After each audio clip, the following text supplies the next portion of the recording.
Super এইটে নিজেদের দ্বিতীয় ম্যাচে ভারতের বিপক্ষে শোচনীয়ভাবে হেরেছে বাংলাদেশ দল। ১৯৭ রানের টার্গেটে ব্যাট করতে নেমে কোনো লড়াই করতে পারেনি বাংলাদেশ দল।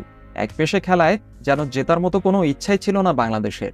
টাইগারদের এমন হারের পর অবশ্য তামিম ইকবাল হতাশ হয়েছেন। বেশি হতাশ হয়েছেন দলের ব্যাটারদের ইন্টেন্ট নিয়ে।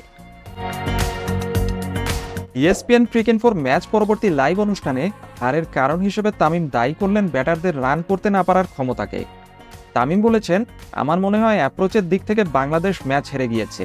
অবশ্যই কুলদীপ যাদব ভালো বল করেছে, কিন্তু বাংলাদেশের ব্যাটারদের অ্যাপ্রোচের কারণে সে লুপ ফ্লাইট দিতে পেরেছে। রান তাড়ায় ব্যাটারদের মানসিকতা নিয়ে তামিম বলেন, শুরু থেকে আমার মনে হয়নি তারা রান তাড়া করছে। বাংলাদেশ হয়তো ১৪৬ রান করেছে, রিশাদের ১০ বলে ২৪ রান হয়তো তাদের ১৪৬ রানে নিয়ে গেছে, কিন্তু খেলায় আমার কোনো পয়েন্টে মনেই হয়নি বাংলাদেশ রানটা তাড়া করছিল। এমনকি বাংলাদেশের বিপক্ষে ভারতের ভালো বোলিংয়ের পিছনে বাংলাদেশের ব্যাটারদের ভুলকেই বড় করে দেখছেন সাবেক এই ওয়ানডে অধিনায়ক।